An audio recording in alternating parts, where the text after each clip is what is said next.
What's up everyone? I'm super excited about this video. We're going to be going over macros, how to select them, how to adjust them when. We're going to figure it all out and we're going to clarify and make this super simple so that way you know how to do this for the rest of your life, right? So before we get started, there are a couple things that we need to know and to understand before we can get into, how much protein, how much carbs, how much fats, high fat, low fat, all that stuff, right? The first thing we need to understand is where your BMR is at, so your basal metabolic rate, basically how many calories you're burning in a day, and your total daily energy expenditure, which is simply your BMR plus your activity, your walking, your exercising, and then the thermic effect of food, which you can figure it out, and it's actually in another video. If you haven't done that, go look at the other video, or actually go check out the guide that explains everything and go through that, okay? So, before we get into any of that, there's some things that we need to understand each and every time that we do this, right? Before we get started, we need to understand what your goal is, because it doesn't make sense to be like, oh, I'm gonna do a low carb keto diet when I'm trying to be the best athlete in the world, that requires you to run really fast, right? They're two counteracting ideas and they don't blend well together. So we need to understand what our goal is. We can break it down into really three primary ones. Is it to build muscle in green? Is it to lose fat, which is gonna be in red? And is it a performance-based goal, which is in blue, right? So if you are in a muscle building phase, typically what we need to understand is that our BMR and how much calories that we're eating needs to be anywhere from 200 to 300 calories in addition to what we are burning off throughout the day. So for example, if you are, let's just say, burning 2,000 calories a day, but you are trying to build muscle and you're doing a lean, clean bulk, then you are going to need to eat anywhere from 2,200 to 2,300 calories. Obviously, this depends on some individuality that goes into it. Some of you may need to eat 500, 600, 700 calories in addition to it. But as a general rule of thumb, anywhere from 200 to 300 extra calories in the day will help you with that muscle building, that lean muscle building, right? And then we go into fat loss. Super, super simple. We're trying to lose anywhere from 1% to 2% of our body weight each week, and that's if you're relatively healthy. Now if you're a little bit bigger and the 300 and plus, it could be a bigger gap. Again, individuality on all this stuff, but as a general rule of thumb, when we are looking to lose fat, we're going to take our BMR and our TDEE, which is total daily energy expenditure, and we are going to subtract 500 calories. Now this could change, it could be 200, it could be 300 calorie subtraction. Again, that's all based on individual preferences and how your body is progressing with that. But we typically take, say, so for that person who is 2,000 calories and now they're like, hey, I want to lose fat, that's their total daily energy expenditure, then we drop them down from anywhere from 1,500 to 1,800 on those calories, right? And then our performance-based goal, if it's strictly performance and there is no like I want to lose weight or no I want to like get a little bit buffer or bigger, whatever it ends up being, then we're typically going to stay at that maintenance level. So you typically stay at the 2,000 calorie mark, and we'll keep our carbs high, which I'm getting a little ahead of myself, to fuel the workouts and to fuel that performance, right?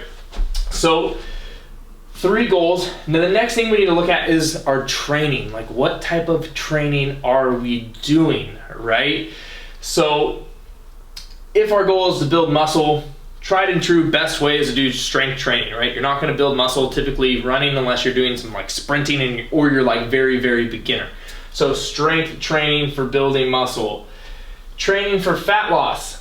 Strength training for fat loss, and a little bit of cardio could be low steady state stuff, right? Because with the strength training and the fat loss, you're basically preserving the muscle. Some of you, if you're a little bit beginner, you actually will build some muscle while actually in a caloric deficit. It's super cool. There's some science behind it. Basically, your fat serves as the extra energy resources to help you build the protein. Pretty cool.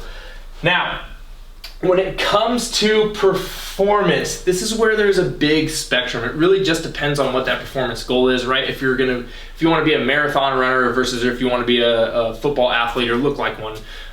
Anyways, there's a big difference because what the sport entails or what the activity entails has different energy requirements, have different muscle requirements as well in terms of strength, power, muscular endurance, things like that. That's where it can get a little bit different, but the training is typically strength and conditioning. Anytime, even if you're a runner, you should be strength training, but the conditioning aspect is where it changes up a little bit. So the goal, the training. Now let's say like, hey, I want to build muscle, I'm going to be doing some strength training, those two are aligned, boom, we're good to go. The next thing we need to think about, and this is so true for everyone, is your preference. Like, what do you prefer? Seriously, because preference is going to drive your adherence, and adherence is the number one thing. You can have the greatest meal plan in the world, but if you hate it, you'll never follow it. So we need to understand your preference. Like, what do you like to eat? Do you like to eat more carbs? Do you like to eat more fats or more proteins? What is that? That'll help us gauge what we actually, or help you gauge exactly what you really want to do. The next thing we need to think about is, what is your experience level, right? Are you a beginner? Are you just getting started? You know, maybe you've gone to the gym for like a month or two, or haven't gone in like 4 or 5 years, or you like intermediate. I've been going, a year or two, maybe 2-3 times a week. Or are you that, advanced, that next level, like I've been going, 3-4 years, 5 years, I'm just really looking to take it to the next level. Because those are gonna help determine our protein requirements and some of our caloric requirements as well, and we'll get into that a little bit. But again, the last thing after goals and training is your adherence. You have to choose something that you're gonna be able to adhere for over the long haul. That's why people who get on keto or some of these like super crazy, singular diets, they end up seeing great progress, but they end up falling off and not making it a lifestyle, because it has to be something that you can adhere to for the long haul, or at least adhere to during a given set time, and then have a properly structured re-implementation phase of a more flexible approach. So all the things to think about before. Now, when we're actually selecting our actual macros, right? Now we're like, okay, cool. I figured it all out. I know what I'm gonna be doing here. I got a general gauge, like let's dial this in. So as I mentioned before, you need to understand what your BMR and TDEE is, total daily energy expenditure is, and you're either gonna be plus or minusing the calories to help meet your goal, right? That's kind of what we talked about over here. So again, building muscle, 200 to 300 calories above, may need to adjust if you're not seeing the gains that you want.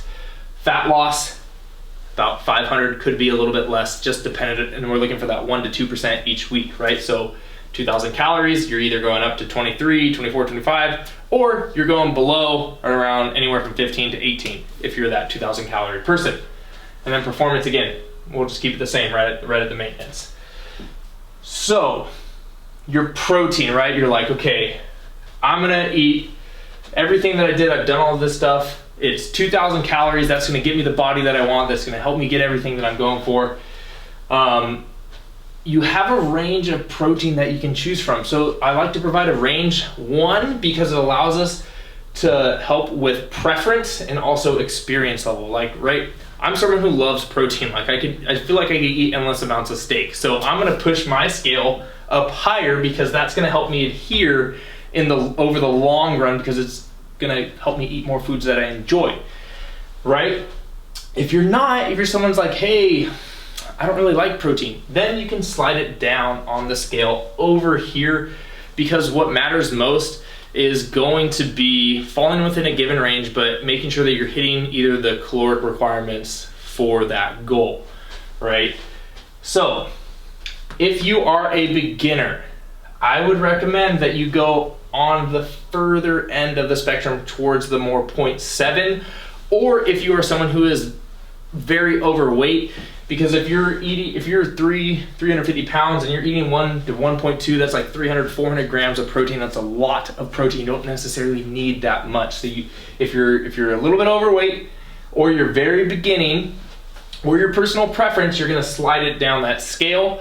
Typically when we're thinking of like fat loss, strength training, a good rule of thumb, and just keep it super simple, is at 1 gram per pound of body weight. That is just tried and true over thousands and thousands of studies. It's gonna help you build muscle. It's gonna help you feel satiated and full on those fat loss programs, right? So I will say, when we're talking about fat loss, it's more important to have a higher amount of protein, because we're actually trying to preserve as much muscle as possible while you are in a caloric deficit, and having a higher protein amount will help you do that, along with protein is one of the most satiating and like fulfilling macronutrients there are, so that it helps you feel full longer. So it's also one of the most thermogenic foods, meaning that if you eat 100 calories worth of protein, you're going to be burning, just to process and digest it, anywhere from 20 to 30 of those calories, right? So pretty awesome. So if we think about this, we had 2,000 calories. Now we have 800 calories of protein that we're subtracting away. That gives us 1,200 calories to play around with our fat and our carbs, right? So our fat, we're simply gonna do this as a percentage of the total amount of your calories. So if you have 2,000 calories, what we're gonna do is you're just gonna, based off of preference, I don't recommend really going lower than 20% of total calories. So 20% of 2,000 calories is 400 calories. So what you do then is take that 400 calories, and then you would divide it by 9, because there's 9 calories in a gram of fat. So I don't have the math for that, but you get the point. It'd probably be right around right around 40, right? So after you do that, you'll take the remainder of those calories and you will allocate them to your carbs. So in our example, we have 2,000 calories to start to help reach our fat loss goal. We have 800 calories allocated to the protein. Then we have 400 calories allocated to fat. That leaves us with 800 calories to divide up to carbs, which this math is super simple, because a carb is 4 calories per gram. So you then take 800 calories, divide it by 4, and get 200 grams of carbs, right? So that is a very simple way to select your macros, and that is gonna work for a lot of you. It's not this crazy complex thing, right? We can get into some more advanced stuff, but if you're really trying to build muscle, we keep it as simple as that. If you're really trying to lose fat, we're gonna keep it relatively around that as well. But again, it goes back to individual preferences. You can change it up a little bit. So if you're like, well, I really like more carbohydrates and I don't like as much protein and fat, so you can kind of slide the scale a little bit. So instead of choosing your protein at 1, you could slide it back to maybe 0.8, 0.7, and then you'll have a more remainder of those carbs at the end after you select your fat percentage, right? It's super simple, easy way to do it. And I've broken down some simple recommendations that are gonna go along with your goal. So if you're fat loss, like I talked about before, it's that increased protein. We wanna have it there. And then one thing that you can do, I won't get ahead of myself actually. We'll move on to muscle building. Muscle building, you wanna have an increase in protein, so high carbs, high protein. That's because you're trying to have that muscle synthesis, building the muscle, and then the carbs will actually help you fuel your workouts and will help with some hormone regulation as well. And then performance, again, it's the same thing. High protein, high carbs, because we're all about being the best and most efficient at our workout or sport that we're doing. Like I mentioned, if you're trying to lose weight, different things, it's a little bit different. But it goes back all the preferences. It really does, so you can adhere to it. Because the majority of this is that calorie or energy balance is the most important, right? So now that we've gone through that, how do you actually adjust and when do you actually adjust your macros, right? So adjusting your macros, it's really, really simple. I don't want to make this harder than it has to be. There's a standard way of just decreasing your calories and taking each of those down a little bit, right? So you take a little bit from your protein, carbs, and fats. So say you need to have you need to drop your calories 100 calories to keep maintaining progress. You could take, 25 from carbs, 25 from proteins, and the remainder from fat. You keep it really simple. You're just focusing on decreasing the total amount. Again, it's always important to remember that we still want to kind of follow having that increased protein amount. So what I typically recommend is decreasing the carbohydrates if you're doing any sort of fat loss or body recomposition type of program, right? We want to decrease the carbs. That's really the easiest one, but you can decrease fat. It's really up to you and what you want to do. I found both ways really work. If you're really worried or feeling like sluggish or things like that, it comes down to what your body responds to best, right? Do you do better with a higher carbs, or do you do better with higher fat? So it's really simple. And the other things we can do are a little bit more advanced, which are carb cycling and some like mixed training, right? So if you have a couple of days where you're not training and a couple of days where you are training, another way that you can adjust is having alternating high and low carb days. So you have high carb days on days that you're doing a lot of activity or a lot of strength training, stuff like that. And you have low carbs days because I want you to see carbs as energy and they're as fuel. They're not, it's not just like cupcakes and ding dongs, right? So when you have those lower exercise days where you're just walking, recovering, you can lower those carbs down if you want to get a healthy mix and want to change it up a little bit. When do we adjust? So the 2-week rule.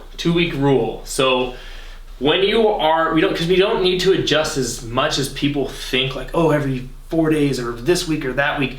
Maybe if you're getting into professional like bodybuilding and you're down to like 7% body fat and you're trying to get to 5, like, yes, then we need to take more, be very, very detailed with it.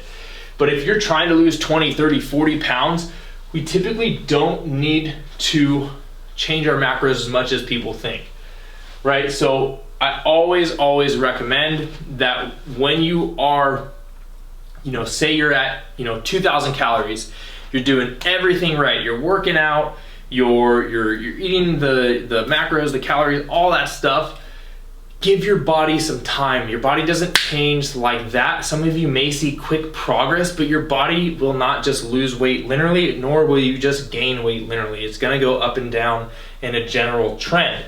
So give it 2 weeks time to get the averages, and you will see either a progress up, progress down. And if you're seeing that good progress, you don't necessarily need to change it. It means it's working, right? But if you are, and it's been 2 weeks and not a single pound loss, or there's no changes in definition, you're not getting stronger, you're not feeling better, then we make adjustments and to keep you from plateauing. The other time is when your goals change, right? If your goal changed from a fat loss to performance, we're gonna change things up a little bit.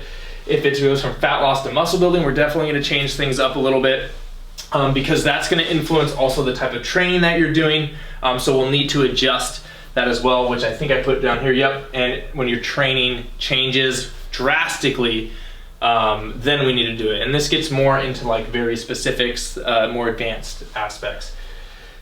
But before you blame it on the macros and the setup and all that stuff and the calorie, all that stuff, these are some very important factors that we need to remember before we just say, hey, I need to drop 100 calories, or I need to change my carbs up, or whatever it is.